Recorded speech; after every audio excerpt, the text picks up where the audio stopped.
Hello, hello, football fans! The big game is around the corner, so I figured we'd take an infamous moment at the look at the big game and a big moment in NFL history. The date, February 3rd, 2002. The location, the Superdome in New Orleans. The event, Super Bowl 36. The teams, the St. Louis Rams, a team dubbed as the greatest show on turf, stacked with talent on both sides of the ball, a spectacular offense, a highly skilled defense.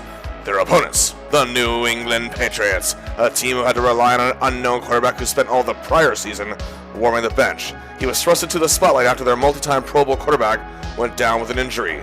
And despite the team being also pretty good on both sides of the ball and pretty deep in many ways, they are 14-point underdogs to the Rams. But let's go back and take a look at what got us here. The St. Louis Rams were one of the oldest teams in football, dating back to 1936, starting in Cleveland, and in 1945, they won their first NFL championship before moving to Los Angeles in 1946, and then won again in 1951. However, since that championship win, they went into a bit of a drought. Despite being immensely popular and well-loved within their city, going into the 1980s, it looked as if they were poised to become the next big possible dynasty, but however, the state of California had other plans. Well, for one thing, the Rams did make the Super Bowl in 1979, but 6 hours away, there was another football team in California that realized the dream before they did. They went through a rough patch, but by the mid-80s, they were bolstered by the greatest running back in the game at the time, Eric Dickerson. They were contenders again, even appearing in 2 NFC Championship games in the decade, but were never able to hit that next level. They parted ways with Dickerson, who was a future Hall of Famer. Then a series of questionable calls, bad trades, and the ineptitude of John Shaw as GM let his team flush down the toilet into the 1990s. They had a very talented quarterback in Jim Everett, and in 1992 they brought in coach Chuck Knox to look over this team, as he had some success in Seattle. But the draft picks in recent years have been hit or miss. Along with Everett going into the 1993 season, they had a pretty decent offense, which was ranked around the middle of the league. As Everett's passing game was still solid, he still had excellent receivers to throw to, such as 3-time Pro Bowler and 2-time All-Team Pro Henry Ellard, as well as longtime fan favorite Flipper Anderson. A cool name, too. They actually had one of the best offensive lines in the league despite their troubles, led by offensive tackle and future Hall of Famer Jackie Slater. The defense, on the other hand, was abysmal, second worst in the league. They did have a promising defensive back in Todd Late and defensive tackle Sean Gilbert. And on special teams, they had a pretty good kicker in Tony Zendejas, and their goal was clear. 2 things: improve their weak running game and get some depth to build this defense. Well, Shaw made a great decision picking 10th overall running back Jerome Bettis out of Notre Dame. Also 2 big acquisitions: veteran Seahawks defensive lineman Tony Woods, and to add to their line to complement Gilbert, and 3-time Pro Bowler and 3-time Super Bowl finalist Shane Conlon from the Buffalo Bills. It's a huge grab. Also, Sean Landeta, a 2-time Super Bowl winner with the Giants, also joins the team. Unfortunately, however, the Rams do not improve. They finished 5-11, a win less than they had the prior season, and missed the playoffs for the 4th straight season.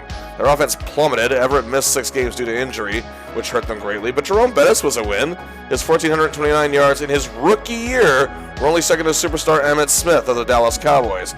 He was a clear-cut choice for the NFL's Offensive Rookie of the Year. So not all hope was lost in L.A., However, Jim Everett's days were finished as a Ram. He was traded to the Saints for a bag of footballs. They also lost Henry Ellard to Washington. 1994 was not good, but they did make a pretty good first-round pick with offensive tackle Wayne Gandy, of Auburn, 15th overall. But their biggest pickup would be in the second round, a wide receiver out of Memphis, Isaac Bruce. Also, safety Keith Lyle out of Virginia was an excellent pickup. They also signed undrafted free agent defensive tackle DeMarco Farr out of Washington State. Showed that John Shaw and the Rams scouts still had something to going for them. They also acquired the 2 Chris's at QB, Chandler and Miller, the former being a Pro Bowl QB. Also, they got Johnny Bailey, a return specialist and Pro Bowler with the Cardinals. But the team finished 4-12. Their offense was not strong. Bettis did have another 1,000-yard season, but the Chris's weren't getting it done at QB. Although Flipper had over 900 yards receiving, the organization was fed up. Knox was fired as head coach. John Shaw moved on to a different role and was finished as GM. But he was key in the team's biggest move yet during this era. A move to St. Louis. Yes, interest in the LA area for pro football seemed to be waning. Probably had a lot to do with the Rams, not being any good. Attendance hit record lows. An owner, George Frontier, who had been the majority owner since 1979, had decided it would be best for business to move the team to St. Louis, who once had the Cardinals, but haven't had a pro football team since 1987. Despite the anger of fans in a Save the Rams campaign, courtesy of famous sports slayer and agent Lee Steinberg, the move happened. And the St. Louis Rams would play in the 1995 season. New GM Steve Ortemeyer was making to look ways for this team to steer them in the right direction at long last. He had some executive experience with the Chargers and Raiders, but is best known for his coaching work on special teams with the Raiders and grabbing 2 Super Bowl rings in the process. And they also landed new head coach Rich Brooks after 17 years as head coach. The University of Oregon gets his first head coaching job in the pros. And they make an excellent pick in the draft. Kevin Carter, defensive end out of Florida, will do wonders to strengthen their defense. And also after the loss of Zendejas, they acquire two-time second-team pro and former Pro Bowler Dean Bisucci from the Indianapolis Colts as their kicker. There were some improvements made, but some minor injuries and inconsistent play limited Jerome Bettis to just over 600 yards rushing. Isaac Bruce, on the other hand, was a beast. 1,781 yards in one season receiving, second only to the great Jerry Rice. The team, however, only finished 7-9, as their defense was still abysmal and the second worst in the league. Their QBs couldn't stay consistent, as Bruce was their only receiver producing. Also at season's end, future Hall of Fame offensive lineman Jackie officially retired, just playing one game, playing 20 seasons for the Rams. It was clear that Rich Brooks wanted more of a passing game for this Rams team. So on the date of the NFL draft, Ordemeyer made the trade happen. Jerome Bettis, along with a third-round draft pick for that day, were sent to the Pittsburgh Steelers for that year's second-rounder and fourth-rounder the next year. Translation, they traded Bettis for 2 bags of footballs. Oh, dearie dreary. Sorry, even if you're desperate to get rid of him to make your passing game happen, you could have gotten a lot more for a guy who has had 3,000 yards rushing in 3 seasons. Oy. Anyway, speaking of the draft, their first-round selection that year, running back out of Nebraska and walking liability, Lawrence Phillips. Also, they took a wide receiver, Eddie Kennison, as well as a new QB in Tony Banks, a new tight end in Ernie Conwell, so they walked away with some decent picks. And still trying to make their defense stronger, they had Chargers superstar pass rusher Leslie O'Neal, a 6-time Pro Bowler, to the team. They also added kicker Chip Lohmiller, who was a Pro Bowl selection in a Super Bowl ring as part of the Washington Redskins. However, the team still wasn't any good. They finished 6-10. They still haven't reached the playoffs in the decade of the 1990s. Banks put up some decent numbers. Lawrence Phillips was already causing problems. The defense was still, like usual, in the high last thirds of the league. Yeah, pretty sad and pathetic. Despite the fact that Keith Lyle actually led the league in interceptions, but he got no Pro Bowl selection, Isaac Bruce had another 1,000-yard season and led the entire league to boot. But this team was going nowhere fast. Brooks and Ordemeyer were subsequently fired, so now who was the Rams organization going to turn to? Well, at least they went to one of the most brilliant minds the football has ever seen. Dick Vermeil was known for having a unique approach to strategy when it came to his coaching, and he quite stood out from the others. He works his way up from being a successful high school coach in the 60s to being an assistant in Stanford, and actually worked with the Rams for the late 1960s and near the mid-1970s as a quarterbacks coach. He then led UCLA to the Rose Bowl in 1975, and that eventually got him a job as a head coach with the Philadelphia Eagles in 1976.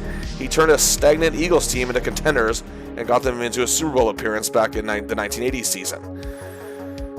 However, after the 1982 season, he quit coaching and has since been working on TV as an analyst for games on ABC and CBS.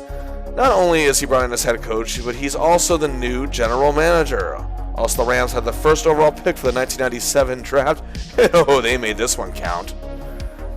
They took Orlando Pace, an offensive tackle out of Ohio State, who many analysts said was the best offensive line prospect since Anthony Munoz in 1980, and the first offensive lineman to be taken first overall in nearly 30 years. They also acquired Mike Jones, a reliable linebacker who played 6 seasons for the Raiders. Also, their problems on special teams continue as they need another kicker and also a punter. For a punter, they picked up journeyman Mike Horan, who was a Pro Bowler for the Broncos, where he is best known, but has played for 4 teams and has been signed by 7, this being his 8th. They made a bit of a steal at kicker, however, acquiring Jeff Wilkins, a kicker from the 49ers, who only missed 4 field goals the year prior. Vermeil did instill a much bigger competitiveness into this Rams club, and their defense showed a bit of improvement, but they still finished 5-11, despite being in the thick of many games in the fourth quarter. Isaac Bruce, however, missed 4 games, but still obtained 800 yards receiving. Lawrence Phillips wasn't worth the headache at this point, and Vermeil let him go. He would only play 10 more NFL games. Shortly after the season ended, Vermeil and the Rams made a signing that maybe caught about a 3-sentence blurb in a St. Louis sports section. Kurt Warner, who went undrafted in 1993, got a tryout with the Green Bay Packers in 94, but was not only competing with the likes of Brett Favre, he was also competing for a backup spot with Mark Brunell and Ty Detmer, 2 pretty talented QBs at the time. Needless to say, he didn't make it. And then he went to his home state of Iowa to play for the Iowa Barnstormers of the Arena Football League. He became a star with 2 All-Star selections and put up some great numbers. In 1998, the first-round draft pick, which was 6th overall, was Nebraska defensive superstar Grant Wistrom. And the Rams continuously tried to improve their SAT defense. And they also drafted All-American defensive lineman Leonard Little in the 3rd round, wide receiver and return specialist Az-Zahir Hakim, and signed a undrafted linebacker London Fletcher. Clearly, Vermeil and the scouts were seeing things that other teams were overlooking. Peter Gunta, who was also promoted as defensive coordinator, and this would be significant. 9-year veteran linebacker Eric Hill, a longtime fan favorite with the Cardinals, joins the club, as does former Pro Bowl QB Steve Bono being backup, and another new punter, Seattle Pro Bowler Rick Tootin. But things didn't get any better. The team fell to 4-12, and now that's 9 straight seasons with no playoff appearances. Didn't help that Isaac Bruce missed 11 games. Defense still wasn't up to the task of doing anything either, but little did we know what would happen in 1999. Trent Green had a breakout year with the Washington Redskins in 1998, but the team was struggling, and they decided to go in a different direction. So the Rams signed Green to a sweet deal, thinking he could be the man to bolster their offense as Tony Banks left for Baltimore. The Rams hired a new offensive coordinator, Mike Martz, who had many coaching jobs in the collegiate circuit, but known for his time as a QB as coach in Arizona State. He also spent 4 years with the Rams as QB and receivers coach from 92 to 96. He worked closely with Green in Washington for 2 years as their QB coach. And they also have Torrey Holt, who was their first-round draft pick at 6th overall, a sensational receiver out of North Carolina, consensus All-American, and ACC Player of the Year. This is the guy who, with Isaac Bruce, can form one of the most dangerous receiving corps in the sport. They also drafted Dre Bly in the 2nd round to add to their defensive backcourt, but then came perhaps the biggest deal in Rams history. The day before the Rams drafted Holt, they made a blockbuster trade. The Indianapolis Colts sent superstar running back Marshall Faulk to the Rams for 2nd and 5th round draft pick the very next day, as the Rams' ground game had never fully recovered since losing Bettis. This was huge. Marshall Faulk was a 2nd overall pick in 1994, has played all 5 seasons of his career at this point with the Colts. In those 5 seasons, he has over 5,300 yards, as all but 1 season saw him reach 1,000. He's a 3-time Pro Bowler, 3-time second-team All-Pro, was the NFL's Offensive Rookie of the Year in 1994, a danger on the run, a danger in receiving. He is a complete package, is coming off a career year with personal highs, over 1,300 yards rushing and 900 yards receiving. Faulk signed a 7-year deal for over $45 million, the largest in team history at that point. However, a huge setback took place in the preseason when Trent Green took a vicious hit, suffering a terrible knee injury, and his season is finished. And now the Rams have to rely on Kurt Warner? And the first response was, the Arena Football guy? Warner only threw 11 passes the year prior. This team is going to have no chance in hell. Not even someone as smart as Dick Vermeil can pull this off. Wrong! Yes, they won the Super Bowl. I am serious. Yes, their first playoff appearance since 1989 resulted in their first Super Bowl and first major championship since 1951. Yeah, they had the best offense in the league and scored the 4th most season points in NFL history. The Arena Football League guy who never started an NFL game in his life and was 28 years old. Yes, he only won league MVP. He led the league in TD passes, passer rating, completion percentage, and was Super Bowl MVP. It was a very dramatic win over another turnaround story, the Tennessee Titans. Marshall Faulk was Offensive Player of the Year with 1,000 yards in both receiving and rushing. Isaac Bruce overcame his injury issues and had another 1,000-yard season. And the defense was 4th. Yes, years of being basement defense. They were one of the most dangerous in the league. Kevin Carter led the NFL in sacks with 17. And the man who was the architect behind all this, Dick Vermeil, was named Coach of the Year. It is perhaps one of the best stories to ever be written in NFL history. Stagnant for years, Vermeil's unique way of putting things together pays off. An unheralded QB who's given a chance and seized the day better than a lot of top prospects do, got them to the big game, and they won it. And with their insane offensive numbers and superb defense, they were deemed the greatest show on turf. Oh yes, and I will one day cover this team in their own video, trust me. But now, we need to look at the other team in this story. Yeah, Before every bandwagon hopper started wearing this logo, the New England Patriots had a long, yet not all that highlighted history outside their own area. They originally conceived as the Boston Patriots in 1960 and one of the biggest failures in the AFL, making the playoffs just once. However, in 1970, when the AFL-NFL merger took place, they were redubbed the New England Patriots and the failure continued, even with a Heisman Trophy-winning QB in Jim Plunkett. Now, the Pats actually made the playoffs in 1976 and 78, giving fans false hope, and they had a very popular and talented QB by Steve Grogan. He was leading the way, but the team failed to build around him. They did make the playoffs again in 1982, the strike-shortened season, but in 83, they hired Pat Sullivan to be the GM, and he at least seemed to have a consistent direction to take the team. By 1985, the Pats seemed to have an excellent team, and they had a really good offense. They had a QB combo of Grogan as well as first-round draft pick from 1983, Tony Eason. The highlight of their offense, however, was receiver Stanley Morgan as well as Irving Fryer, who was also their return specialist. And they had their 1,200-yard-plus rusher in Craig James. They also had Brian Holloway and future Hall of Famer John Hanna leading one of the best offensive lines in the league. However, they had some huge highlights on defense, especially future Hall of Famer Andre Tippett, their star pass rusher, and punishing linebacker Steve Nelson, talented defensive back core of Fred Marion and Raymond Claiborne. They were led by head coach Raymond Berry, and the Pats made it all the way to the Super Bowl in Super Bowl 20, but they ran into a tough Chicago Bears team at one of the greatest defenses of all time in NFL history and were annihilated. They did make it back to the playoffs the following year, but then lost to Denver. They had winning records the next two seasons, then things really went downhill. They lost their star players for many different reasons: retirement, bad deals, or injuries that derailed promising careers. Sullivan had built a good team, he just couldn't keep it together. He was dropped as GM after the 1990 season when they missed the playoffs for the fourth straight season, and finished 1-15. It didn't help that since 1985, most of their first-round picks were busts, with the exception of Pro Bowl offensive tackle Bruce Armstrong and running back John Stevens, who did have 3 really good seasons, but never matched his rookie year. After 2 more seasons, the Pats went 6-10 in 91, and an abysmal 2-14 in 92. A huge change was needed. And hey, they got it. New head coach and GM Bill Parcells, the man behind the success of the New York Giants, coached them to 2 Super Bowl wins. And he did have a sometimes off-putting demeanor, but it proved to be successful more often than not. He could instill discipline in his players. They have a new man steering the ship. The questionable ownership is starting to take shape as well in terms of a better direction, and they got themselves a nice little new logo. The Pats had some talent, but despite Parcells' hiring, they've lost Irving Fryer as well as Stevens, and 5-time veteran Pro Bowl defensive lineman Fred Smerlas, as well as Pro Bowl linebacker Johnny Rembert, who retired. But they had a solid tight end in Pro Bowler Marv Cook, and a youngster by the name of Ben Coates primed to take that position. Armstrong dealt with injury issues, weakening the offensive line, but he's ready to make a comeback. And on defense, Tim Goad is a promising defensive lineman. Andre Tippett's still there. And the one thing about finishing dead last is you get the first overall pick. And they made it a doozy. They took Washington State quarterback Drew Bledsoe, smashing school records at WSU, and in his junior year led them to the Copper Bowl and second-team All-American, Pac-10 Player of the Year, and decided to forego his senior year and make himself eligible for the NFL draft. The Pats felt this was a guy you could build your team around.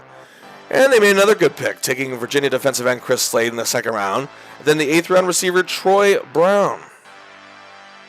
Parcells' first season in New England saw some positivity. He also made some acquisitions with 11-year veteran offensive lineman Rich Baldinger. He was a fan favorite in Kansas City joining the team. Safety Raina Thompson, a former Pro Bowler from Miami, and they strengthened their special teams with 14-year veteran kicker and 2-time Super Bowl winner Matt Barr, who Parcells coached in New York, and longtime Dallas Cowboys punter Mike Saxon, who's coming off of a Super Bowl win with them, joins the team. Now, they did finish 5-11, but the positives were there. Bledsoe played well, and his receiving core outside the tight end spot, now being taken by Ben Coates, was somewhat inconsistent, but Leonard Russell had 1,000 yards rushing, but he'd be gone by the end of the year. Their defense was the biggest surprise, ranked 11th in the league, as they had one of the better red zone defenses in the entire NFL. In 1994, a huge turnaround. Parcells and company made another big first-round pick, linebacker from USC, Willie McGinnis. And they also picked up 2-time Pro Bowl running back Marion Butts. And during this season, rookie defensive back Larry Wingham from Seattle. The team finishes 10-6 and make their first playoff appearance since 1986. Bledsoe set an NFL record for pass attempts in the season, which has since been broken, and completions in the game with 45. And the Pats' 699 pass attempts were the 3rd most in NFL history. But their running game was one of the worst in the league, as Butts didn't make much of an impact, but the Pats' offense improved to 8th, while their defense was more or less the same. The Pats lost their playoff game in the wild card round against the Browns, And a big change in ownership was coming with Robert Kraft, the CEO of holding company the Kraft Group, took over. 1995, however, was a setback year, but Parcells and the gang killed it at the draft. 23rd overall, Ty Law, cornerback out of Michigan State. Definitely could add depth in the middle-of-the-road defensive backcourt. But in the 3rd round, they finally found their running back, Pittsburgh College's Curtis Martin. And to add more strength to an already great offensive line, Parcells brings in someone he's very familiar with, guard William Roberts, a former Pro Bowler who was there for both Giants Super Bowl wins. And Pro Bowl kick returner Dave Meggett, who also played for the Giants, joins them. Also, journeyman punter Brian Wagner joins the club. Their record did a 180. They were 6-10. Their offense plummeted from 8th to 23rd. However, Curtis Martin won the NFL's Offensive Rookie of the Year with over 1,400 yards rushing. The defense was down to one of the worst in the league to boot. Parcells came under fire with how badly this season turned out. But holy poop on a stick, look at 1996. In the first round of the draft, they take Terry Glenn. Now, Parcells didn't want him. This is where tension between he and Kraft started brewing, as Kraft was in a lot of player personnel decisions, and Parcells didn't like that. But in the 2nd round, they took safety Lawyer Malloy, and Teddy Ruski, a linebacker, in the 3rd round. Oh, and they signed undrafted kicker Adam Vinatieri. Remind me again just why Parcells is whining. They also added veteran fullback Keith Byers to give them more depth on blocking, and Byers also made good runs, and veteran punter Tom Tupa. They had the 2nd best offense in the league. Bledsoe had an incredible year. Rookie Glenn as well as Ben Coates were the go-to guys for the star pivot, and Sean Jefferson also played very well. Martin had another 1,000-yard rushing season. The offensive line led by Armstrong protected Bledsoe extremely well, and while the defense may have been middle of the road, McGinnis had a great year, and a lot of them were, maturing into something better for the future. They were 11-5 and won the AFC Championship, making it all the way to the Super Bowl, but would lose to the highly powerful Green Bay Packers 35-21. But either way, this is huge for fans in New England. But then came not so good news at the time. Unfortunately, Parcells and his fragile little ego couldn't take Kraft's micromanaging. I mean, this isn't the first time a team owner has gotten, hands-on with team decisions regarding players. And while I don't doubt Parcells was annoyed, your team just played in the Super Bowl, for crying out loud. You guys keep winning in the draft. What's the damn problem? If the team is having success, you find a way to work together on this. Parcells didn't want to, so like a baby, he left the team and went to the New York Jets, which resulted in a legal battle between Kraft and Parcells, where he wouldn't be able to coach and was trying to say he joined the team in an advisory role. Eventually, NFL Commissioner Paul Tagliabue brokered a deal. Parcells was GM and coach of the Jets. He also took with him defensive coordinator Al Groh, and on top of that, offensive coordinator Ray Perkins, and they helped make this offense complete, left to take the job with the Raiders, meaning the Pats needed a new head coach plus new coordinators, as well as a new GM. Well, Bobby Greer, the director of player personnel, took the GM spot, but the new head coach, Pete Carroll. Carroll specialized in defense and had assistant coaching stints in Buffalo and Minnesota before becoming the Jets' defensive coordinator in 1990 for 4 seasons. His only head coaching experience, as a matter of fact, was coaching the Jets in 1994, and that didn't go so well. He's coming off a 2-year stint as defensive coordinator in San Francisco. The new offensive coordinator was Larry Kennan, who got himself a Super Bowl ring as an assistant with the Raiders for 6 seasons. But when your resume also includes the fact that you were the offensive coordinator for the Colts in 1989 and 90, and the Seahawks from 92-94, then the skeptics will say a lot. He's coming off 2 brief stints with the Saints and again the Raiders. Defensive coordinator Steve Sidwell has a lot of experience as a defensive coordinator for New Orleans in 9 seasons and has just left Houston. Can the Pounce bounce back? Well, maybe Parcells had a point about Kraft's micromanaging. They went from one of the best draft classes they had in 1996 to one of the worst in 1997. Chris Canty out of Kansas State was their first rounder. He proved to be a bust. Only second rounder Brandon Mitchell would have anything resembling a half-decent career. They did make a smart move in acquiring veteran defensive tackle Henry Thomas, a 2-time Pro Bowler and second-team All-Pro with the Vikings, coming off a 2-year stint in Detroit. The Pats only had a win less than the year prior, finishing 10-6, and were in the top 10 in both offense and defense. Their offense did, however, slip from 2nd to 8th, but their defense improved, as Chris Slade had a great season. They won their wildcard playoff easily over the Dolphins, but lost a tight defensive battle to the Steelers in the divisional round. And still, despite those changes, it wasn't a complete failure, but things go from bad to worse. The Pats lose superstar running back Curtis Martin at the end of the season, as he reunites with Parcells, signing with the New York Jets for the 1998 season. It's not looking good. In 1998, the Pats were still trying to claw their way back to the championship prominence, and they made a good draft pick with Robert Edwards, running back out of Georgia, taken in the first round. The Pats didn't make any big offseason acquisitions, and their win total slipped again, this time to 9-7, but that was good enough to slip into a wild card spot, but they were beaten relatively easily by the Jaguars. However, it was the first time in team history that the Patriots had made the playoffs 3 years in a row. The defense had a solid secondary, with Law and Malloy having amazing seasons. The offense was fine, as Bledsoe had a good year, as did Ben Coates, who notched another Pro Bowl selection, while Robert Edwards had a sensational rookie year with over 1,000 yards. However, he would suffer a terrible injury during Pro Bowl week during a simple game of flag football with other NFL rookies that nearly resulted in his leg being amputated. Thankfully, that wasn't the case, but he never played another game for the Patriots or another football game until 2002, where he would actually go on to be an all-star for a couple seasons in the Canadian Football League. The steady decline, however, continued into 1999, but made a great pick in the opening round with offensive lineman Damon Woody, another first-round pick linebacker Andy Katzenmoyer out of Ohio State. But sadly, injuries ended what looked to be a promising career. Also, longtime fan favorite Kevin Falk at running back was taken in second round.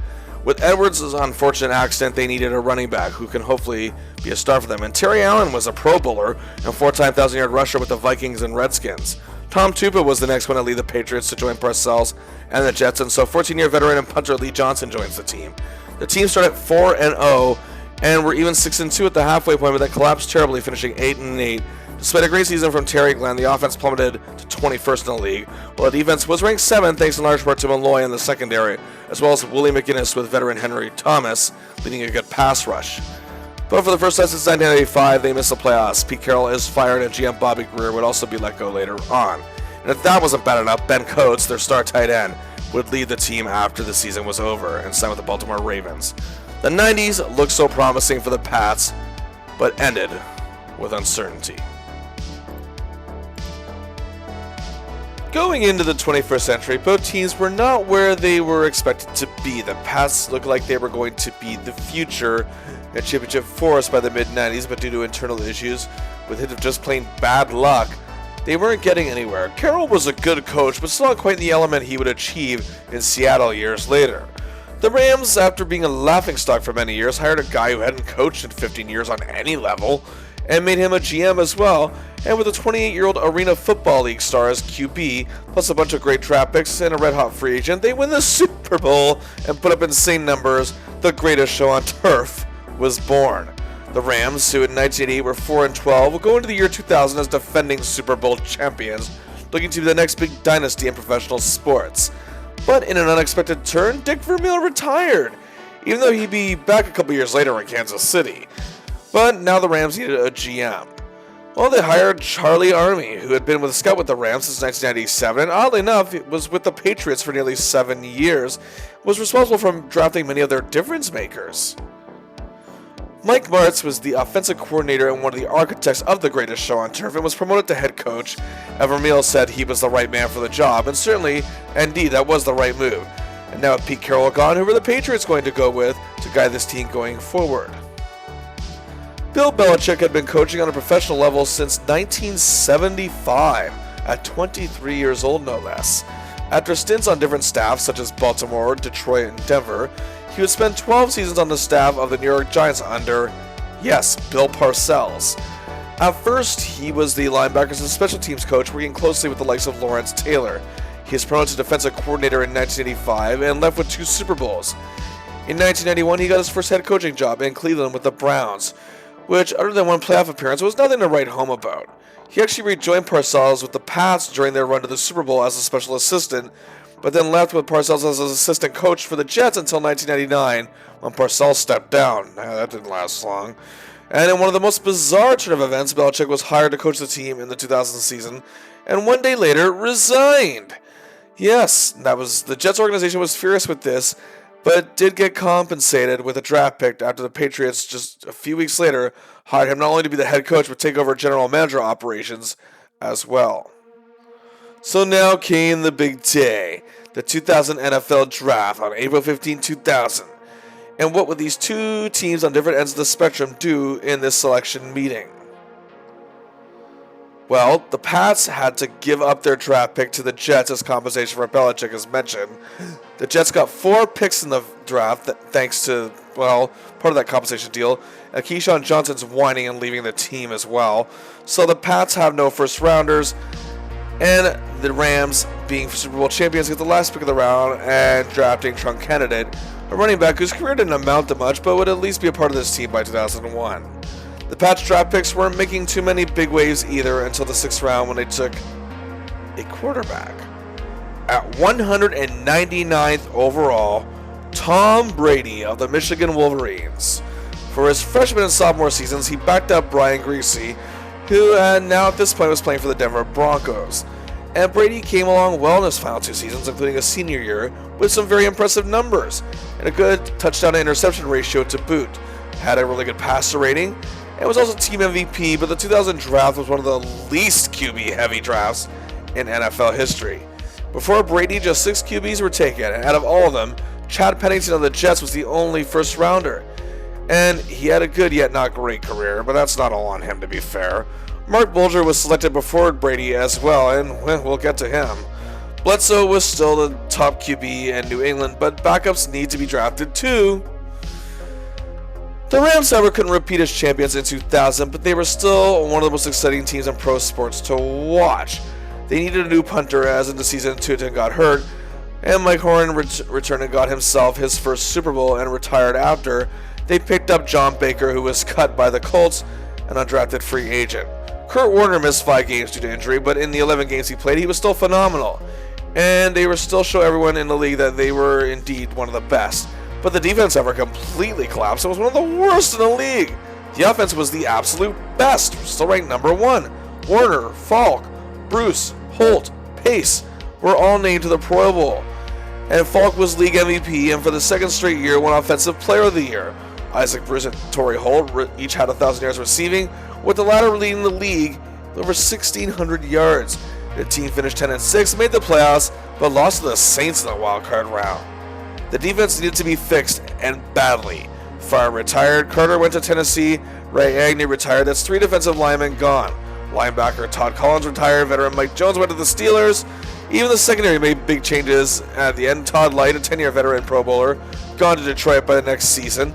Keith Lyle, another longtime defensive back, also gone. And because of this, defensive coordinator Pete Gunta was fired.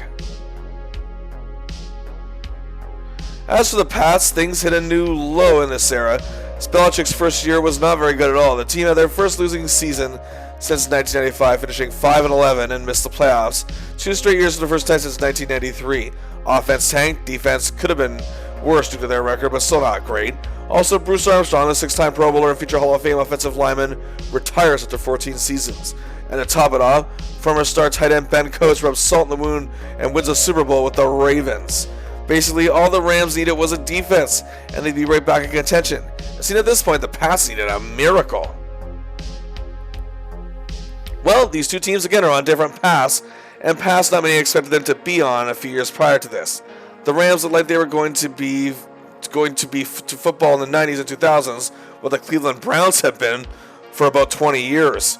But it didn't turn out that way. The Pats started rebuilding in a big way with Bledsoe and Parcells, appeared in the Super Bowl, but internal issues again and bad luck hindered them from progressing beyond. The Pats needed to add more depth to their defense and a good running game, and the Rams just plain need a defense. The Pats have the 6th overall pick. The Rams have 3 first-round picks. They're picking 12th, 20th, and 29th. The Pats make a dandy of a pick with Richard Seymour, defensive tackle out of Georgia. The Rams also need depth to their defensive line, especially with all off-season losses, and selected defensive tackle Damian Lewis out of Miami. He played 10 NFL seasons, 5 with the Rams, but he wasn't the answer to their problems necessarily. Right after him, 3-time Pro Bowler Marcus Stroud, a defensive tackle, was taken. And they also passed up, however, on 5-time Pro Bowler Casey Hampton, taken 19th by the Steelers. The next pick, 20th overall for them, was they take strong safety Adam Archuleta of Arizona State. A pick that did make sense at the time, and he would do okay, but again, not great. And now the 29th pick, Ryan Pickett, a talented, gritty defensive nose tackle. A good pick out of the better of the 3 they made. He had his best years, however, with the Packers.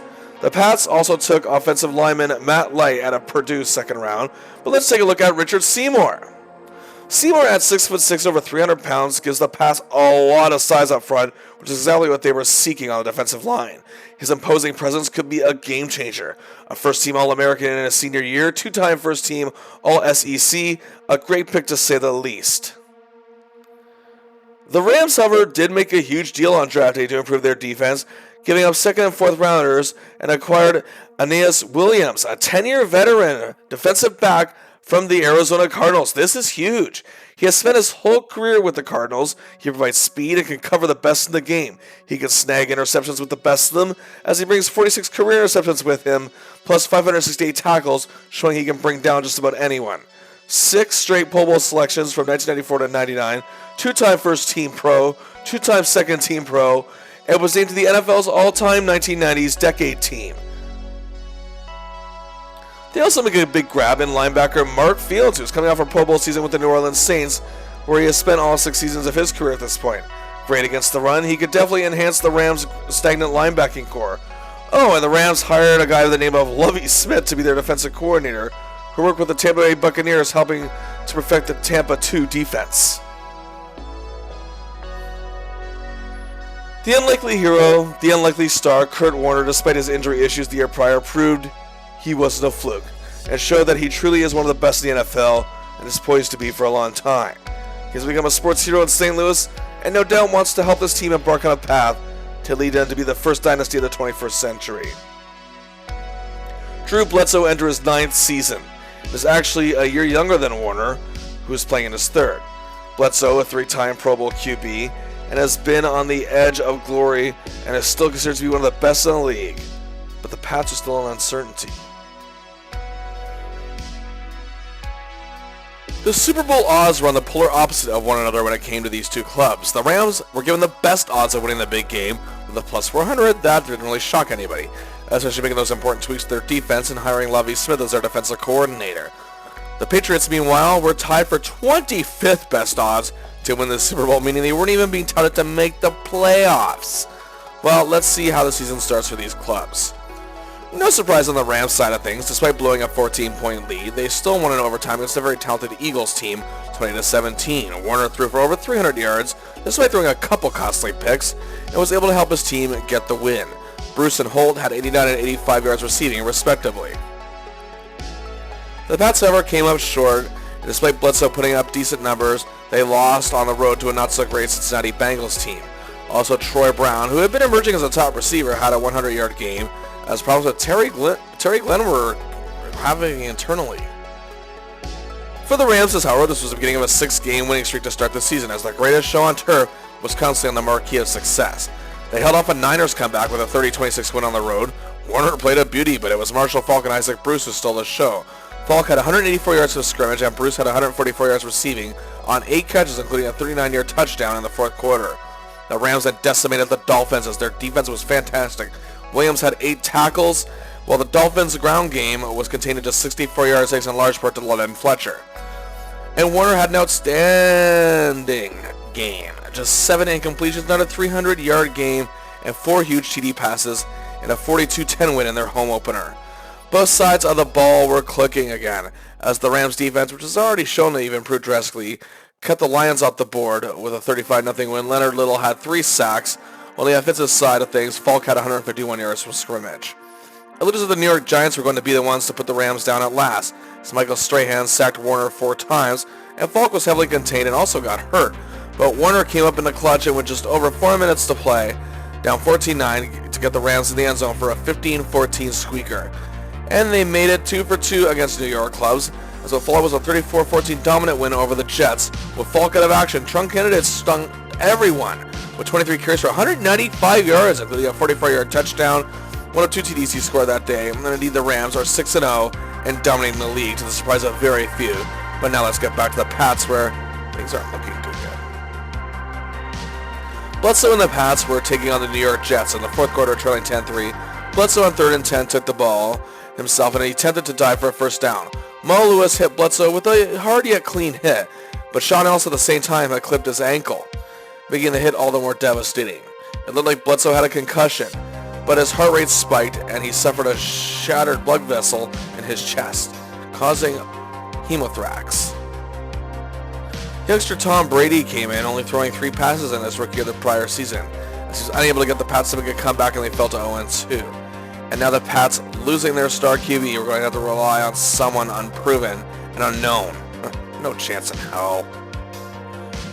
Brady's first career start, only fitting, would be against a man he would be very familiar with a significant portion of his career, Peyton Manning and the Colts. The Pats came out with a big win at home, 44-13. Brady's first start wasn't bad. It resulted in a win as Manning threw 3 very costly interceptions, 2 of them returned for touchdowns by Ty Law and Otis Smith. Either way, the Pats are finally in the win column, and that was a pretty big victory. But the next week was a disaster in Miami as the Patriots were held to just 157 yards of offense. Brady wasn't making any impact, and now they're out to a 1-3 start to the season. It had pretty much been written off already. But then the next week, the young QB came out of his shell. In a game against the San Diego Chargers, the Pats running game led by Anton Smith was shut down, so Brady had to go to the air quite often. His counterpart that day was former Pro Bowler and CFL legend Doug Flutie. Also, Terry Glenn returned to the lineup for the Patriots. The game was back and forth, but in the second quarter, with the game tied 3-3, Brady hits a great pass to Glenn for a touchdown, the first TD pass of Brady's career, a 21-yard strike. The Patriots find themselves down by 10, but after a 15-play, 70-yard drive that ate up over 5 minutes, the Pats had to settle for a field goal. After a 3-and-out, Troy Brown makes a big punt return, and with 40 seconds to play, Brady finds Wiggins in the end zone to tie the game 26-26. Adam Vinatieri kicked a 44-yard field goal in overtime. The Pats score a very key win. Both Glenn as well as Troy Brown had over 100 yards receiving each. Brady completed 33 passes for a monster 364 yards and 2 touchdowns. Brady then went 2 for 2 against Manning as the Pats dominated the Colts 38-17. Despite, again, Indianapolis dominating time of possession, they couldn't reach the end zone that often. Brady's 20 passes only resulted in 4 incompletions and 3 touchdown passes, while Brown had another 100-yard receiving gain, but Glenn was continuing to have issues with the team, both due to injury and personal conflict with head coach Bill Belichick. The Pats have looked great in the last 2 games, but are 3-3, and not many give them hope. Well, so now the teams are at both ends of the spectrum once again. The Rams are dominant at 6-0. The Pats are an okay 3-3. The Rams' 6-game winning streak, however, came to an end at the hands of the New Orleans Saints, and Falk was sorely missed as the Rams were held just 49 yards rushing. Warner had to go to the air more often and made many mistakes, throwing 4 interceptions. Despite this, however, the game was tied 31-31. But Jim Carney's 27-yard field goal with 1 second to play killed the Rams' momentum 34-31. But then Falk returned with a vengeance a week later as the Rams just decimated a lowly Carolina Panthers club 48-14. Falk had 183 yards on the ground and 2 TDs, including a 71-yarder. He was back. Trunk candidate, however, had another huge game with 16 carries, 145 yards. The defense held the Panthers just 157 yards of offense, and big games on defense from Williams and Fletcher. Yeah, the Pats' good fortunes, however, came to an end in a 31-20 loss against Denver as Brady threw brutal 4 interceptions. However, they bounced back as Brady played much better the next week, throwing 3 TD passes and a 24-10 win over the Atlanta Falcons and moved to 4-4. They improved to 5-4 as Anton Smith ran all over his former team for 200 yards, that being the Buffalo Bills, on 20 carries en route to a 21-11 win. Smith joined the Pats after an injury-plagued season the year prior, having been written off, and is enjoying a superb season leading the Patriots running game. On defense, Ty Law and Otis Smith each have picks. Malloy plays a great game, while the defense sacks Rob Johnson 5 times. And then for Week 10, well, look at this. The teams of this story are facing off against each other. The Rams at 7-1 travel to New England to face the 5-4 Patriots. The game, however, is not making too many headlines like you might think, or some you might expect, as the Rams are heavy favorites to walk away with this game, despite the Patriots exceeding expectations somewhat. The first quarter, the Rams were in complete control, it seemed. After a Dexter McClellan interception, Warner found Holt from 16 yards out. The Rams led 7-0. On the Rams' next possession, Terrell Buckley, however, shocked Warner, and the Rams, and then 60,000 at Foxborough erupted in joy when he returned an interception all the way for 52 yards for a touchdown. We're tied at 7-7. And that's how it stays after 1 quarter. Late in the first quarter, however, Warner threw a pick that led to an early Vinatieri field goal in the second, and the Patriots led 10-7. The Rams then went on an 11-play drive, but Wilkins missed a 42-yard field goal. It's still 10-7 Pats. Then after 11 plays themselves, the Pats found themselves on the Rams' 4-yard line, but Anton Smith fumbled and Williams recovered the ball. 2 big drives, no points, still 10-7. But the Rams, who have been surprisingly not racking up many points, put together a drive as it ended with Warner finding Falk from 9 yards out for a catch. The Rams led 14-10, and that's how it would stay at halftime. Both teams punted in their first possessions of the second half. The Pats looked like they had some life in them on their next drive, but were forced to punt. And Ken Walter shanked the punt, however, just 22 yards. Warner would fumble, however, on the next drive, just on the second play, and then Brady immediately threw an interception, however, to Fletcher. 6 plays later, Wilkins hit a 35-yard field goal. The Rams carried a 17-10 lead into the fourth quarter. Warner killed some good time off the clock as another drive led him to hitting a TD pass from 11 yards to James Hodgins, and the Rams led 24-10 with 10:39 to play. Brady, however, didn't waste any time. He got the ball moving quick, found David Patton in the end zone for a 10-yarder. The Rams' lead is cut to 24-17. With 7:52 left to play, that's still lots of time, and the Pats can certainly get the ball back. Well, here's the thing. When they say the Rams are the greatest show on turf, it wasn't because they were entertaining, they were smart. Warner and Falk working together managed to kill the clock for the rest of the quarter, driving 57 yards to the Pats 15, causing them to use their remaining timeouts, 3 third-down conversions, 6 running plays, and a reception for Falk, while Holt caught a key pass. Warner is able to take a knee 3 straight times. The Patriots never get the ball back. The Rams outsmart the Pats and hold on to win 24-17. And hey, New England did surprise a few people with their great performance in the media, but the headline was now they were outsmarted. Also, Warner outplayed his young counterpart, and while Brady wasn't awful, he was most certainly uneventful for the most part and made some bad mistakes. So did Warner, mind you, and he threw 22 incompletions, but still threw over 400 yards and 3 touchdowns. Also, Isaac Bruce showing why he's truly one of the best in the world, making big plays and big catches, 7 of them for 130 yards on a day. On his way to another stellar season. The Rams then hosted a somewhat disappointing Tampa Bay Buccaneers club, who's still one of the best defensive corps in the league, and they actually held Falk to just 55 yards on the ground. And they stunned the Rams 24-17, and Warner threw 20 incompletions. Despite the Rams' great 8-2 record after 11 weeks, they were not in first place, rather the 49ers were, due to their better division record. And mind you, because the Rams actually haven't even played half their divisional games yet, but both teams are at 8-2. The Falcons are still a threat, the Saints aren't out of it either. But of course, boom! A 6-game winning streak once again, beginning with a huge 35-6 thrashing of the Falcons. Falk with 70 yards rushing, 128 yards receiving for nearly 200 yards from scrimmage. Warner is outstanding, throwing just 6 incompletions and 342 yards and 4 TDs as well. Then a huge win over San Francisco, 27-14. Both teams entered the game at 9-2, but Aeneas Williams, the huge offseason acquisition, snags 2 interceptions as the Rams best their rivals 24-17 and take the lead in the NFC West. From there, it's a dominant 34-20 win over the 34-21 win, I should say, over the Saints. Warner is again superb, 338 yards and 2 touchdowns. While the underrated yet reliable Grant Waystrom had 2.5 sacks in the game, as the Rams defense has really turned some heads this year. 3 division rivals, 3 wins, make that 4-for-4, but it was a bit of a stunner as the Panthers, who haven't won a game since week 1, shocked the Rams in a huge fight. But Marshall Falk had 202 yards rushing, and he wasn't having it, and that included a huge 70-yard touchdown run, and that was a tight 38-32 win for the Rams, a win nonetheless, despite the lowly Panthers putting up a good fight. The Curtin Marshall show continued, however. Warner then schooled Peyton Manning, throwing just 7 incompletions, 359 yards, and 3 touchdowns. Falk with 165 yards from scrimmage, 42-17 over the Colts. And with the Niners losing that day, the Rams clinched the NFC West. That didn't stop the Curtin Marshall show from another big game, a 31-13 win over the Falcons. Warner threw just 5 incompletions and 3 touchdowns, while Falk had 226 yards from scrimmage, 168 of which were on the ground. Waystrom and Little each had 2 sacks. The Rams finished 14-2. They looked unstoppable. And where we last left the Pats, they had just lost the Rams and sat at 5-5. Not bad, and probably better than many would have expected at this point, considering all that has happened to them this season. After Week 10, however, they were slightly out of a wildcard spot, but there was hope, as they currently sat 3rd in their division. But then something shocking happened. The Pats went on a 6-game winning streak. Oh yeah, this is much more shocking than the Rams streak, to say the least.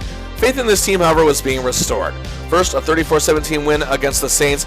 Brady threw just 7 incompletions and 4 touchdowns, while Smith ran for 111 yards.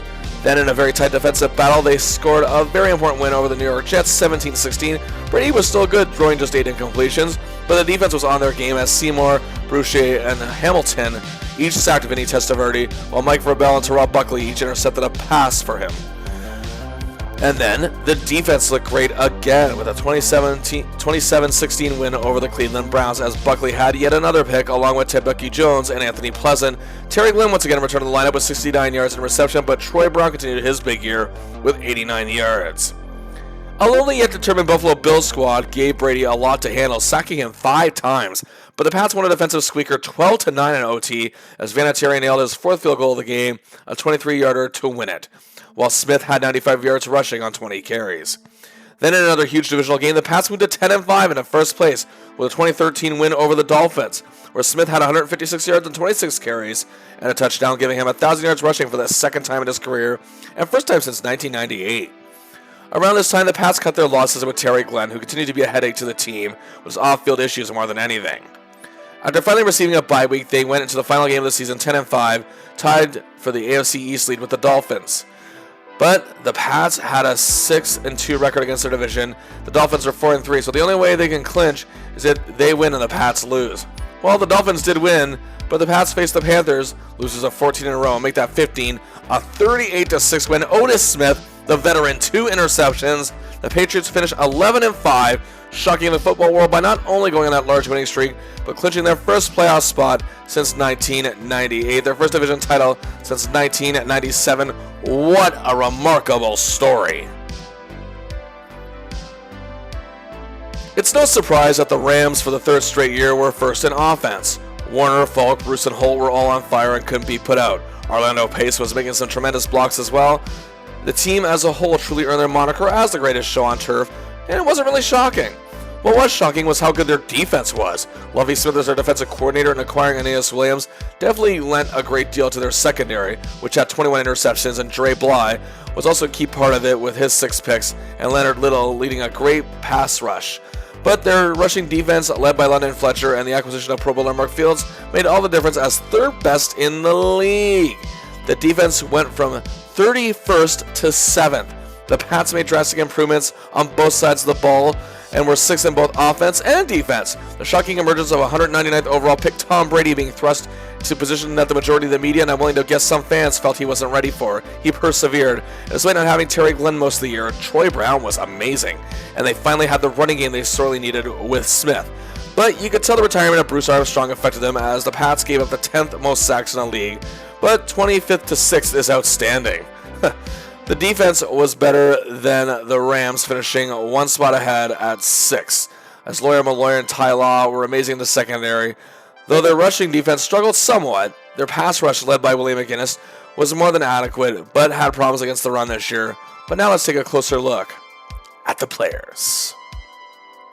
Kurt Warner led the league in pretty much every major category in passing, a career-high 4,830 yards, a huge 36 touchdowns, 375 completions, 68.7 completion percentage, 101.4 passer rating, number ones across the board.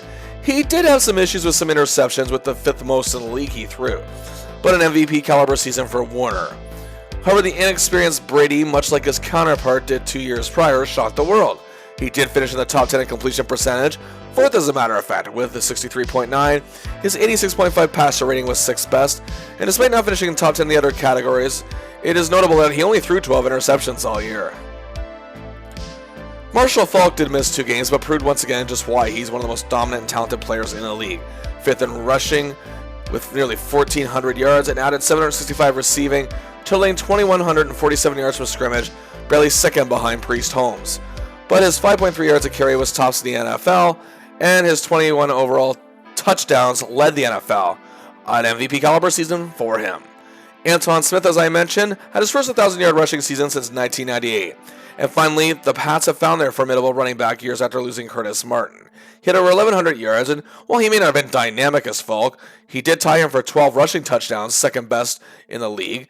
And Isaac Bruce and Torrey Holt proved to be the most dangerous combination in the league. For Bruce, his third straight 1,000-yard receiving season, fifth of his career. And as for Holt, year after leading the league, is fifth with 1,363. The Pats also had to overcome the fact that Terry Glenn's days were over. And Troy Brown, who was just 56 yards shy of 1,000 yards before, reaches nearly 1,200 and was 10th in the league, and his 101 receptions were 5th best. A career year for a 9-year veteran, as David Patton also came up with some big plays and racked up 749 yards at that point, a career high for him. We have to give it to the front line workers on the gridiron. Orlando Pace was someone that Marshall Faulk could trust with his life and often helped give Warner time to make those big plays. Well, the Pats gave up quite a bit of sacks this year, but Damian Woody, the first center under Tom Brady, was key in the progression as the communication between the two was superb. Now to the defense. The Rams up front were amazing, with the 9th best sack total in the league, led by Leonard Little, who was 3rd in the league with 14.5 sacks, while the team was also 3rd best against the run, giving up the 3rd least rushing yards. London Fletcher, one of the most underrated players in NFL history in my opinion, had 119 tackles for 10th best, while the acquisition of Mark Fields also made a huge difference. The Pats' front line was pretty good with McGinnis and Bobby Hamilton making things happen, but they weren't the best against the run, 19th as a matter of fact, but Teddy Bruschi came up big on many occasions. Both teams had amazing secondaries. Dre Bly's 6 picks for the Rams were tied for 9th in the league, while Aeneas Williams proved to be a huge grab like he was on paper, while Dexter McCleon also had a big season. The Rams' 21 interceptions overall was 8th best, and they gave up the 11th least passing yards. Not bad. As for the Pats, 35-year-old veteran Otis Smith in his 11th season had a great year, not only with 5 interceptions, but a total of 181 return yards. Ty Law was one of the best cover men in the game, while Lawyer Malloy was doing his thing and had a huge 117 tackles. Despite giving up the 7th most passing yards in the league, their red zone abilities were superb. Now let's look at the kickers and punters. Jeff Wilkins of the Rams led the league in points with 127 kicking points, while Adam Vinatieri of the Pats was tied for 8th with 113. Both had around the same field goal percentage, Wilkins with just over 79, Vinatieri with 80. John Baker and Ken Walter were never really among the elite punters in the league, but still did what they had to do. In terms of Pro Bowl selections, the Rams, to the surprise of literally no one, had 7. For pivot Kurt Warner, his 3rd straight. For Falk, his 4th straight and 6th of his great career. Bruce and Holt both make it, while the offensive lineman Pace, as well as the underrated Adam Timmerman, gets selected, the latter with his 1st, and Aeneas Williams gets his 7th, but 1st as a Ram. Warner, Falk, Pace, and Williams were all named first-team All-Pros. Timmerman was a second-team All-Pro. As for the Pats, after having no Pro Bowlers in the year 2000, have 4 this year. The unlikely QB, Tom Brady, gets his 1st, as does longtime Patriot veteran Troy Brown, who obtained his first 1,000-yard season. Meanwhile, the secondary gets their due. Ty Law gets his 2nd, while Lawyer Malloy gets his 3rd. Sadly, no Patriots player this year was selected as an All-Pro on either side.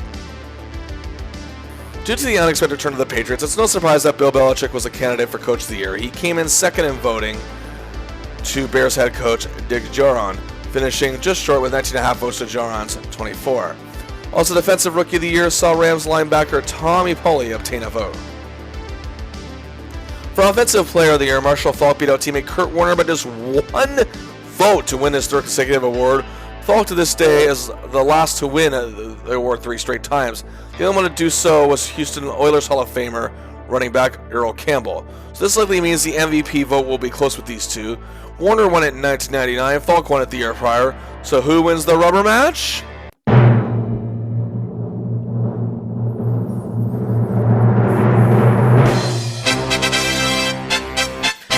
For the 2nd time in 3 seasons, Kurt Warner is a league MVP. Most people knew it would be down to these two, and that someone in the Rams is going to take the award regardless. Other than Belichick's votes for Coach of the Year, however, no Patriots players got any votes anywhere. But you know what? That don't matter, because now, it's playoff time! The Rams, of course, got a bye to the division round, and awaiting them there are the Green Bay Packers. It seemed like in 1996, the Pack were going to be the big dynasty of the late 90s and being deemed the team of the new millennium. However, they missed the playoffs the prior 2 seasons. But then a major rebound this year, finishing 12-4. Superstar quarterback Brett Favre had a superb season, while running back Amon Green ran for nearly 1,400 yards. An excellent receiving core of Bill Schroeder, Antonio Freeman, and tight end Bubba Franks Brett had to throw to. They had a solid offensive line of Marco Rivera, Earl Dodson, and Chad Clifton. The Pack also had the 5th best defense in the league, a defensive line led by the awesome KGB. They also had Bernardo Harris leading the linebacking core, and free safety Darren Sharper led the defensive backs. The Pack were back and wanted to make it known to the Rams in St. Louis and the NFL. However, it looked pretty good for the Rams early on as Aeneas Williams intercepted a Brett Favre pass, returned it 29 yards for a TD. However, a Darren Sharper pick set up Brett Favre's 22-yard touchdown pass to Freeman. It was 7-7 after the first quarter. But early in the second quarter, Warner's 4-yard pass to Holt gave them a 14-7 lead, but then Favre proceeded to throw another interception, this one to Kim Herring, and then another 4-yard TD pass 2 plays later from Warner and yet suddenly it's 21-7. Both teams then exchanged field goals. It was 24-10 Rams at the half, but then the greatest show on turf ran away with it. A Freeman fumble set up a Falk TD from 7 yards out. Rookie Tommy Polley scores an interception return for a touchdown. Then Williams gets his second of the game in the fourth quarter, returning at 32 yards this time. The Rams won 45-17, embarrassing the Pack. Brett Favre threw a total of 6 interceptions as Green Bay had 8 turnovers. The Rams are back in the NFC Championship. Now the Patriots, who also got a bye to the divisional round, take on a team that's been building momentum for a few years, the Oakland Raiders. 15-year veteran Rich Gannon led the way for them at quarterback, as he was just getting into the best years of his career at this point. Former Niners star Charlie Garner put up some very good numbers rushing, but their receiving core was made up of 2 ageless vets in their own right, along with their veteran QB, the great Tim Brown, and the one and only Jerry Rice, the latter of whom brings 3 Super Bowl rings with him. Both had over 1,000 yards. The offensive line led by Steve Wiss and Lincoln Kennedy was also very formidable. Their defense was so-so for the most part, but the biggest part of it would be the great Charles Woodson at defensive back. At 10-6 and scoring a win over the Jets, the Raiders from sunny California were going to deal with the elements and the cold, unforgiving Massachusetts weather. Heavy snowfall affected both teams in the first quarter and saw no points scored. The Pats had turned over the ball on downs, punted twice, while the Raiders already punted 3 times. Neither team could move the ball effectively, despite Brady and Gannon both playing actually fairly well. The second quarter, however, saw Rich Gannon complete a drive that began late in the first, finding James Jett in the end zone from 13 yards out. The Raiders strike first. On the second play of the next drive, Brady threw an interception. However, the Raiders couldn't capitalize. Both teams combined for 11 punts and just 11 first downs. It remains 7-0 Raiders at halftime. The Pats got the ball to start the second half, and a 12-play, 67-yard drive resulted in a field goal from Vinatieri, cutting the Raiders' lead down to 7-3. The Raiders, however, responded with a field goal of their own, restoring their touchdown lead at 10-3. Another field goal made it 13-3 Raiders at the end of 3 quarters. The Cinderella story looked like it was about to strike midnight for the Pats. But then in the fourth quarter, Brady completed 9 straight passes with 7:57 to play, ran in from 6 yards out to cut the gap to 3 points at 13-10. The Pats, however, were running out of time and got the ball back with 2:06 to play. But with 1:47 to play, Brady was nailed by former college teammate Woodson, and the ball comes loose. Raiders recover. They're going to the AFC. Wait a minute. In one of the most infamous moments in NFL history, the instant replay, however, showed Brady's arm moving forward when the ball came loose, meaning that it's an automatic incompletion. The infamous tuck rule, meaning that the only way it can be ruled a fumble is after a forward motion. Brady tucks the ball into his body, which didn't happen. A few plays later in the winter elements, Vinatieri nailed a 45-yard field goal to tie with 32 seconds to play. We're off to OT. The Pats win the coin toss, and they play it very smart. It resulted in a 15-play drive. Vinatieri nails a 23-yarder, a 16-13 win, ending one of the most controversial games in the history of pro football. For the first time since 1996, the Pats are going to the AFC Championship. But now it's time for the NFC Championship, and awaiting the Rams in the visiting Dome in St. Louis are a team that's been biding their time for quite a while. The Philadelphia Eagles, coached by the man who just coached recent Super Bowl winners, I might add, Andy Reid, who became no stranger in getting to the big game. They obviously have the hottest young QB in the game in Donovan McNabb. Deuce Staley and Coral Buckhalter were reliable in the backfield, as the former was also one of the McNabb's favorite passing targets, along with wideout James Thrash. They had a pretty good offensive line led by Troy Thomas, and excellent blocking right end, Chad Lewis. But it was their defense that made this 11-5 team something special. Their pass rush was led by Pro Bowler Hugh Douglas, as well as defensive tackle Corey Simon, and a new face in Derek Burgess joining them on the line. The linebacking corps was led by the talented Jeremiah Trottier and Ike Reese. But they had arguably the best defensive backcourt in the league, veteran former first-round pick Troy Vincent and future Hall of Famer Brian Dawkins leading the way. If anyone can take this Rams team down, it's the Eagles, who forced OT in Week 1, if you recall, against this very same team. It looked good for the Rams early. It looked like it was going to be another cakewalk along the way. On the second play from scrimmage, the Eagles fumbled, and 5 plays later, Warner finds Isaac Bruce from 5 yards out. Then a 12-play, 78-yard drive resulted in an Eagles field goal, but the Rams get one back of their own lead 10-3 after the first quarter. Wilkins, however, would miss a 53-yarder in the second, and McNabb then found Chad Lewis 14 yards out. We're tied 10-all, but Wilkins bounced back, hitting a 39-yard field goal, but then McNabb went to work, and he stunned everyone, finding Todd Pinkston 12 yards out after a smart drive. The Eagles suddenly led 17-13, and they had the lead at the half. To begin the third quarter, however, it was Falk who went to work. In a 12-play, 67-yard drive, Falk ran the ball 7 straight times, but the Rams had to settle for a 41-yard field goal to cut the gap to a point, 17-16. The Eagles failed to move the ball on the next drive, and then they set up a 10-play, 71-yard drive leading Falk, plunging in from a yard out. The Rams, however, failed to hit the 2-point convert, but still lead 22-17. To begin the fourth quarter, neither team can move the ball, but Falk's big 25-yard gain eventually sets up his second 1-yard plunge to give the Rams a huge 29-17 lead with 7 minutes left. However, after a good kick return from veteran Brian Mitchell, McNabb was determined to keep his team in the game and does not let too much time run on the clock. And with 3 minutes to play, takes it himself from 3 yards out. The Rams lead is cut to 5 points at 29-24. And to top that off, the Eagles get the ball back with 2:20 to play. For the Rams defense comes up big. They force a 4th and 7, and as McNabb attempts to throw to Freddie Mitchell, the dome erupts as Williams, who has been outstanding in these playoffs, intercepts the ball, ending the Eagles season. The St. Louis Rams, for the second time in 3 seasons, are going to the Super Bowl. Falk had 159 yards on 31 carries in the win. The New England Patriots' improbable season continues as in the AFC Championship, they now travel to Pittsburgh to face the Steelers. The Steelers are looking for their first Super Bowl win since 1979 and their first berth since 1995. Bill Cowher is looking for his first championships since taking over for the great Chuck Noll in 1992. The Steelers had a huge 13-3 season and made the playoffs for the first time since 1997. They had a really good offense. QB Cordell Stewart had a tremendous year. In the backfield, you had the one and only Bus, Jerome Bettis, the former Ram, coming off his 6th straight and 8th career 1,000-yard rushing season. Receiver Hines Ward had a breakout year with 1,000 yards receiving for the very first time, as did sophomore Plaxico Burress. Future Hall of Famer Alan Franco was joined by Jeff Hardings and Marvel Smith on a really good offensive line. And of course, the legacy of the Steelers is their defense, and they have the 3rd best in the league. That pass rush is dangerous as always. Aaron Smith and outside linebacker Jason Gilden were zeroing in on pivots with great success, while rookie lineman Casey Hampton was showing great potential. That linebacking core was highlighted by Defensive Rookie of the Year Kendrell Bell and Joey Porter. Chad Scott highlighted their secondary. The Steelers were favored quite a bit, as many, despite the past surprising season, thought their luck would finally run out. Also, big news in this game. Drew Bledsoe was back in action. However, Belichick decided to go with the man who got them there, Tom Brady.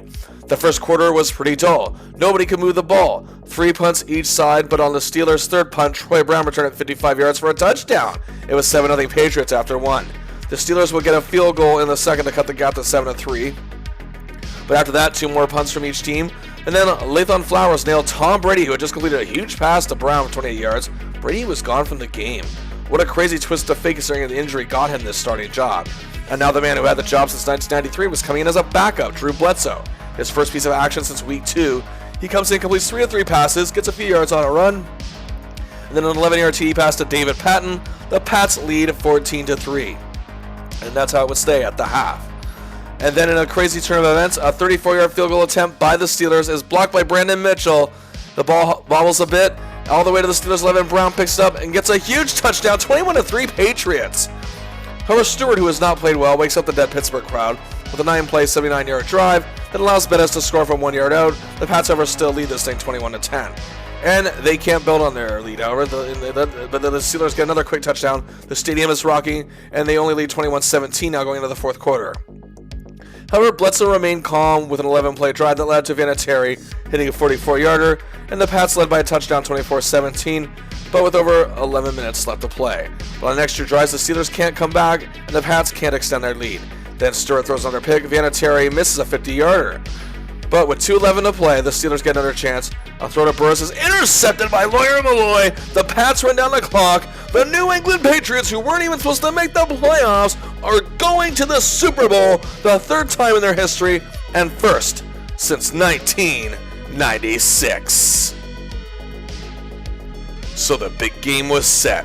Two teams, two very different stories, and the excitement on both sides for their fan bases was at a fever pitch.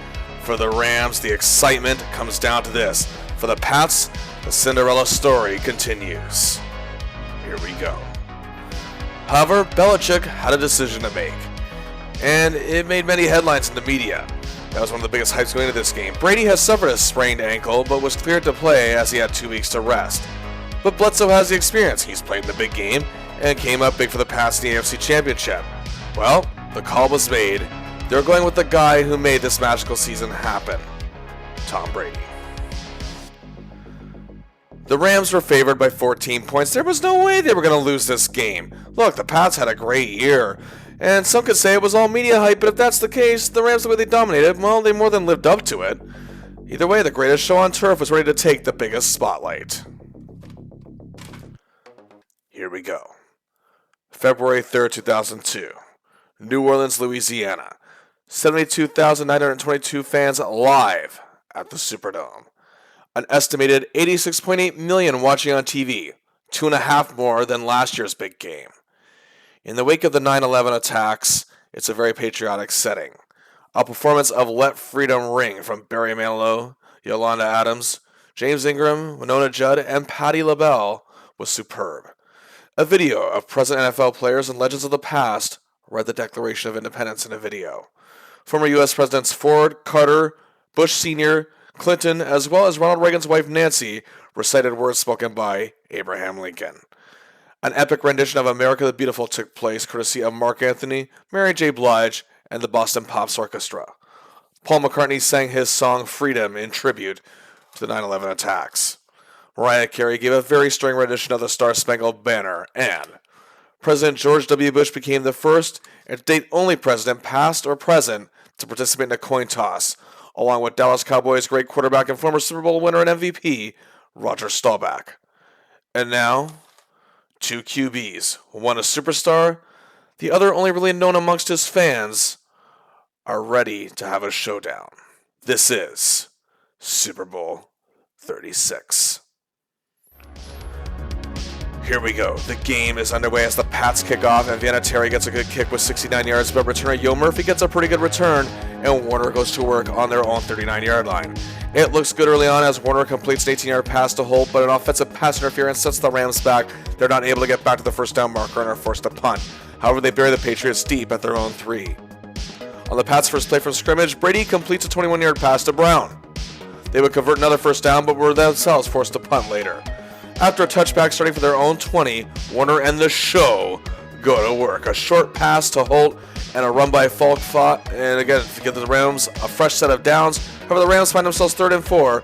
Warner completes an 11-yard pass to Bruce for a first down and gets another nice pass play to Falk for 14 yards. They're in Pat's territory, but they can't get the first down, and Wilkins must attempt a 50-yard field goal, but he hits it, and the Rams draw first blood. However, the Pats go 3 and out on their next drive, and the Rams get the ball back, and 3 straight runs from Falk garnering 15 yards gets them a first down.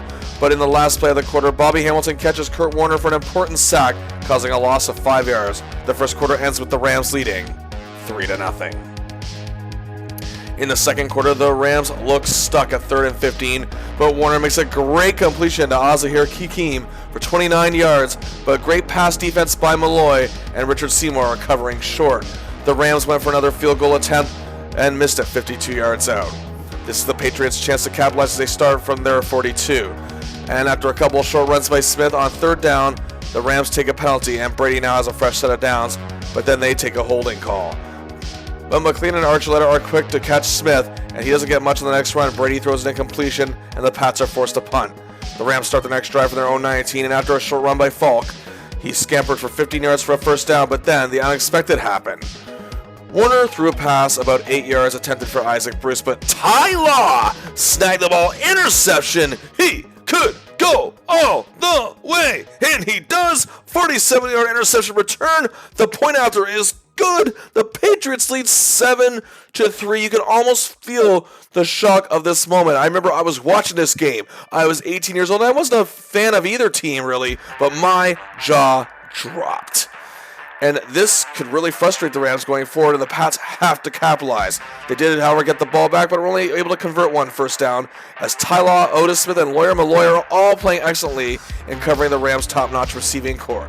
The Pats had the ball back. Smith made a great run, but a short pass from Brady and small scampers from Smith and Edwards moved the Pats a bit, but on 3rd and 8, Brady was sacked by Little and Jackson and were forced to punt. On the next drive, Warner completed a pass to Ricky Prohill, who fumbled, and Terrell Buckley recovered. What is going on here? The Pats take over on the Rams 40, and Brady completes a pass to Brown for 16 yards, hits Wiggins for 8 yards, but throws an incompletion, bringing up 3rd and 2. And Kevin Falk, yes, related to Marshall, it's his cousin, gets a short gain to the Rams 8 for a first down. And then Brady finds David Patton in the end zone for a touchdown, 8 yards out. The Patriots lead 14-3 with 30 seconds left in the half. This is the first time all year the Rams have fallen behind more than 8 points. This is truly shocking. Either way, at halftime, Irish rock icons U2 performed a wonderful tribute to the victims of the 9/11 attacks. But God only knows, however, what Mike Martins must have been saying to this team, who had dominated the opposition all year and never lost by all that much. You have to wonder what Bill Belichick was saying to his boys, perhaps warning them not to get too far ahead of themselves. And indeed, the Pats get the ball to start the second half, the third quarter, in hopes of building on their 11-point lead. They start from their own 32, and Smith makes 2 runs, totaling 21 yards. However, after 2 incompletions and a tackle for a loss, the Pats are forced to punt, and the Rams get another chance. Then Warner becomes a house of fire. 18-yard completion to Holt, however, called back due to a penalty. Completion to Hakeem for 20, and Bruce for 22 yards. And they're at the midfield point, and a pass interference call on Smith moved them to the New England 41. But then the Pats defense comes up big as Seymour and Vrabel sack Warner for a 7-yard loss. 2 straight incompletions, the Rams punt again. This cannot be happening. Smith made a great run for 17 yards, while Patton, who caught a TD earlier, took his only carry of the game for 22 yards. Smith made a couple short runs, but Dre Bly's coverage broke up a pass to Patton, and rather than attempt a long field goal, the Patriots decided to punt the ball, and it was into the end zone. Warner again starts from the 20. Marshall Faulk has been relatively quiet, but makes 3 runs totaling 30 yards. The Rams are back at midfield. However, Anthony Pleasant and Bobby Hamilton read Marshall Faulk like a book and stop him for no gain, while Holt catches a pass for 5 yards. 3rd and 5 on the Pats 45. Warner sees Holt 8 yards out. Intercepted Otis Smith. He returns it 30 yards to the Rams' 33-yard line. My God, is this real? Brady gets it down to the 11 yards for the first down, but Falk is, again, the other Falk that is brought down for a 4-yard loss, and they only gain 7 yards the next play. So Vinatieri for his first field goal attempts, it's good. It's 17-3 Patriots. The Rams have the ball to end the third quarter as Warner finds Bruce for a 15-yard catch, and Falk runs for 7 yards. The third frame comes to an end, and the Pats lead 17-3 going into the last quarter. They have shut down the show. Is this really going to happen? The Rams' turnovers and inability to convert downs near Pats territory has been a huge shock. As well as their penalties, they're very few but very costly. The Pats' defense has played outstanding, especially that secondary. They're playing a very smart game. The Rams begin 2nd and 3rd at their own 45. Falk is a yard short of a first down, but a bad false start moves them back to 3rd and 5. Warner's top guns are being very well covered, so he finds Hakeem for 14 yards and a huge first down. He then finds Ernie Conwell for 9, 2nd and 1. James Hodgins makes a 3-yard run to move the sticks. Fresh to the downs at the Pats 31. This is the closest the Rams have been pretty much the most of the game. But then since that missed field goal, more or less. And then another huge play, 22-yard pass and run to Falk. The first time in the game, the Rams have been in the Patriots' red zone. It took until the 4th quarter. Then a 6-yard completion to Jeff Robinson puts the Rams at the 3. This is exciting. But then Warner throws 2 straight incompletions, bringing up 4th and goal. And the Rams go for it, but Warner is hit. He fumbles to Bucky Jones, picks it up. Look at him go. Watch him go. He does go all the way. Touchdown. What a play. What a shock. What a moment. That's it. The Pats are going up by 20. They're going to pull up the... Wait a minute. There's a flag on the play. And the legal hold by Willie McGinnis on Marshall Faulk. The Rams get the ball back on the 1-yard line with a fresh set of downs. The Patriots are angry. Their fans are livid.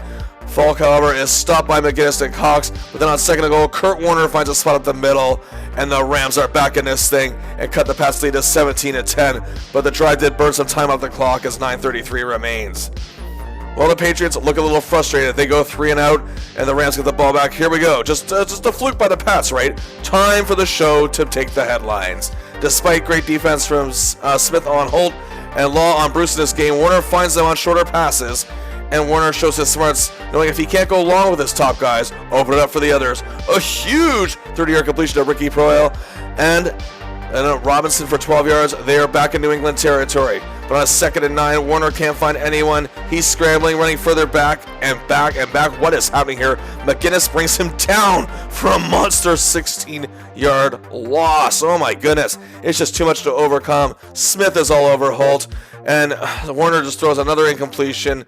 The Rams have to punt. They have burned way too much time off the clock. The Pats get the ball back with 3:44 left. But the Rams defense comes up big. Archuleta tackles Smith for a loss. Then Fletcher and Young stop Smith after just a 4-yard gain. And then Grant Wistrom stops Smith again. 3 and out. The Rams get one last crack at this. And it's a bad punt from Ken Walter, which puts the Rams at their own 45. Decent field position. Warner needs to get things going and quick. There's just 1:51 to play. He can't find Holt. He can't find Bruce, but he finds Hakeem. A big 18-yard catch. Then Yo Murphy for 11 yards. And from the New England 26 with 1:37 to play, Warner hits the end zone at Ricky Proyle. And oh my goodness, touchdown Rams. The game is tied 17-17. Oh, Cinderella may be about to hit midnight, and the Pats will turn into the proverbial pumpkin. Brady, however, gets the ball at his own 17. Neither team has timeouts. This could be the first Super Bowl to go to overtime. It looks very likely. A short pass to J.R. Redmond for 5 yards. Then another completion to Redmond for 8. Get the pass to their 30. An incompletion stops the clock, but Brady finds Redmond again, this time from 11 yards out, but throws another incompletion. Time is running out, 29 seconds to play as the Pats are 2nd and 10 from their 41, and Brady takes the snap, and he sees his main target all year, Troy Brown from 23 yards out. They're at the Rams 36, just a few more yards for a good field goal attempt for Vinatieri, but the clock is ticking down. Wiggins gets a 6-yard run. The clock is still ticking. Brady throws another incompletion. 7 seconds left. The clock has stopped. The Pats have one last chance for a play. And now Adam Vinatieri from 48 yards out will attempt a field goal. He did hit a 54-yarder earlier in the season. And we are in a dome. There's no wind effect. Fans on both sides are biting their nails. The Rams fans are just waiting so they can finish this in overtime and hope Vinatieri shanks this kick or just misses. Pats fans are waiting for their biggest moment of glory. Here's the snap. Walter holds it. The kick is up. It's good! It's good! It's good! The New England Patriots have won the Super Bowl! A major upset! The curtain has closed on the greatest show on turf. What a game! What a finish! A team that had the 25th best odds of winning a Super Bowl, losing their star pro quarterback, having to rely on someone who really having a good year, wasn't seen as an elite QB, despite his Pro Bowl selections due to his lack of experience, but he got there. Their defense came out huge against perhaps the best offense of all time. A truly remarkable story for a remarkable club. Belichick just showed how good a coach he really is.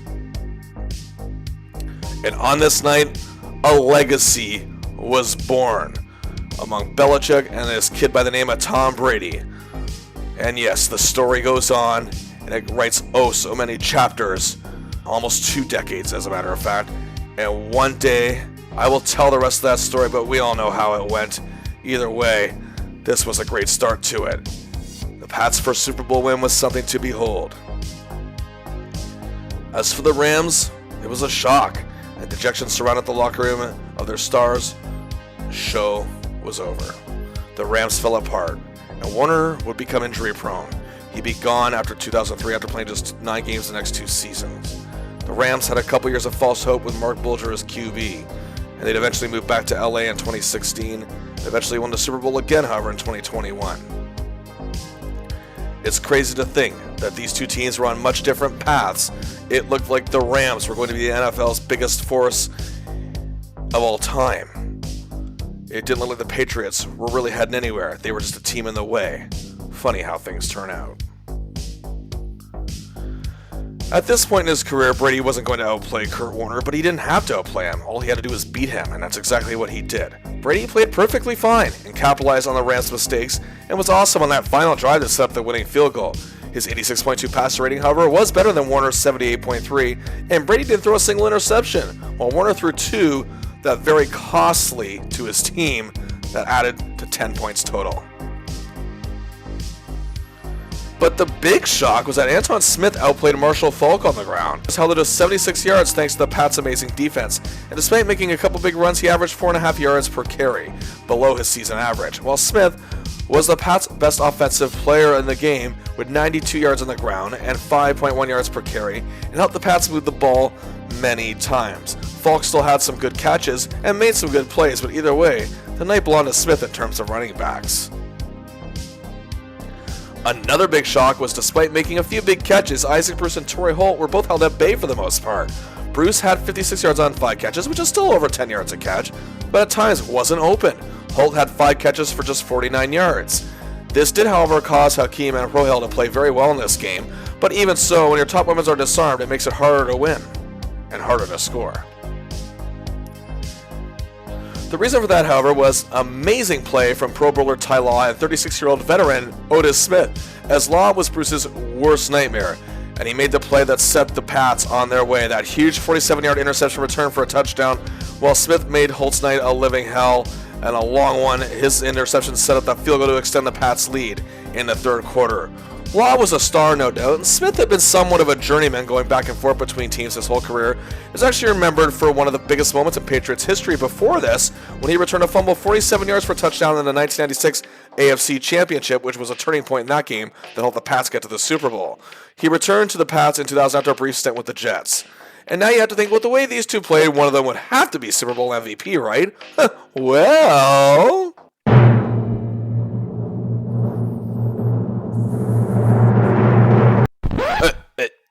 Wait, what? Are you kidding me? Yes, I know all you Brady bootlickers might get on my case about this, yes, but he was key in the win, of course, especially that final drive, and he played a very smart game and didn't get carried away or fold under the pressure he was under, but come on! He was even the best offensive player on his team. The play by Law set, again, the whole tone for the game, for the Pats never to relinquish their lead. And Smith covered Holt like nobody else did all season. Law likely would have had the edge on this, the fact that his return resulted in a touchdown, and it would have been a great selection. But Otis not only deserved consideration, but what a story that would have been. A guy, again, who was a journeyman, was a good utility guy, but never a Pro Bowler, never won awards. To win Super Bowl MVP would have been amazing as he was coming towards the end of his career. But no, it's the old, hey, let's just give it to the QB so us voters don't really have to think about a winner. Look, every other time Brady won it, he deserved it, but this time, But these Rams players had a great career, and a total of 5 players from this team have been inducted into the Pro Football Hall of Fame. Marshall Faulk was the first in 2011, first ballot, to the shock of literally nobody, while Aeneas Williams, who sadly never got his Super Bowl ring out of this pack, was at least recognized as he was one of the most skilled defensive backs of his time and accomplished a lot in his career. He was inducted in 2014. In 2016, offensive lineman Orlando Pace was recognized by the Hall at last, and he's someone who had a lot of hype to live up to for someone in his position, and he did just that. The following year, Kurt Warner was inducted, and this one's kind of soured a lot of people. Okay, he did have those great 3 seasons with the Rams, and, after falling apart there and then a forgettable tenure with the Giants, he made a huge comeback in Arizona and led them into an improbable run to the Super Bowl in an appearance where they would lose. But they say if someone like him is in, then so should a legend like Phil Simms, who's an icon with the New York Giants, had a great career, accomplished a lot, but was very injury-prone at times, much like Warner. I guess when you look at what Warner has accomplished in the context of where he came from initially, and I guess what he became, maybe his induction is well warranted. I can see both sides of the argument. However, the Hall of Fame's ridiculous perception of receivers continued when Isaac Bruce waited 5 years for his induction, claiming to be one of the best receivers of his time. I mean, he waited, but at least he's in. As for the Pats, only 2 players have been inducted from this team. Shocking, right? Ty Law became one of the best cover men in the game, and he got his just due in 2019, while Richard Seymour became a force in the league in the next decade at the defensive line and was inducted in 2022. Each man took home 3 Super Bowl rings as part of the Pats' first dynasty. And why aren't there more Patriots in the Hall? Well, need I say more? The fact is, these two just aren't eligible yet. They are the catalyst for this impending dynasty, one of the biggest in NFL history.